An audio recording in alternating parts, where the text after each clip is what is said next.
All right, we're going to, this isn't a lecture, this is just part of the demonstration that's going to lead to an assignment, the Waterfront collision assignment.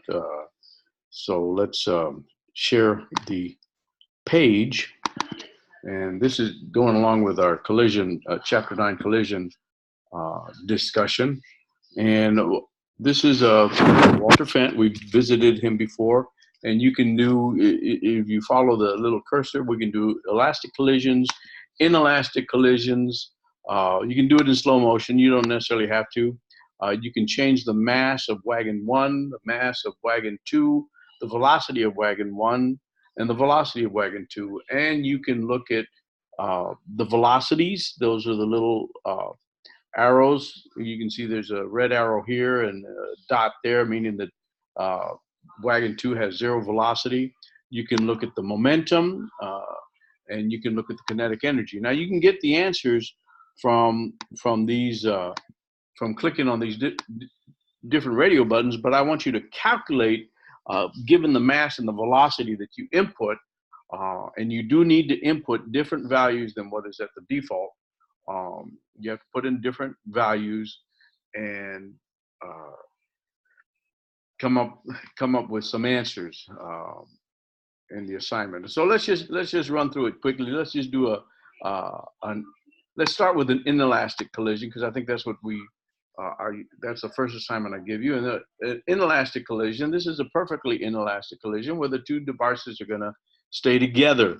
So let's just hit a start. We're going to take, for this, we're going to take the default values. I want you to change your values when you do your inelastic collision. But we can see the red car coming in, locks with the second car, goes down to half the speed. Both of them are moving. Now it's M1, M2, both moving at half the speed. You can calculate that. Let's reset it. Let's do an elastic collision and do a start. And you can see they exchange velocities.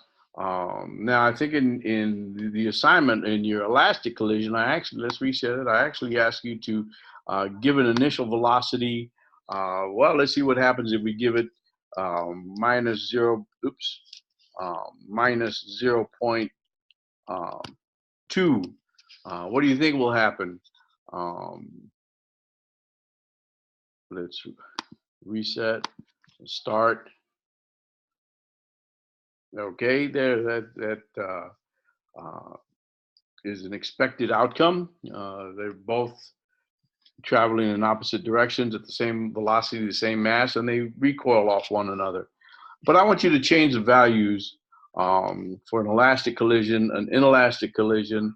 I want you to look at these different velocities, momentum, and kinetic energy. There with an elastic collision, the kinetic energy is conserved. Inelastic collision, let's reset that. Inelastic collision, there all the energy's used up apparently. Just play with that. You can read the assignment. If it's unclear, you can ask me about it. And we'll stop here, and I'll have a link for the Walter Fendt. This isn't due. This isn't due on Monday, the September 30th. This will be due. I give you a week, over a week. September 30th. October 7th is when it's due. All right.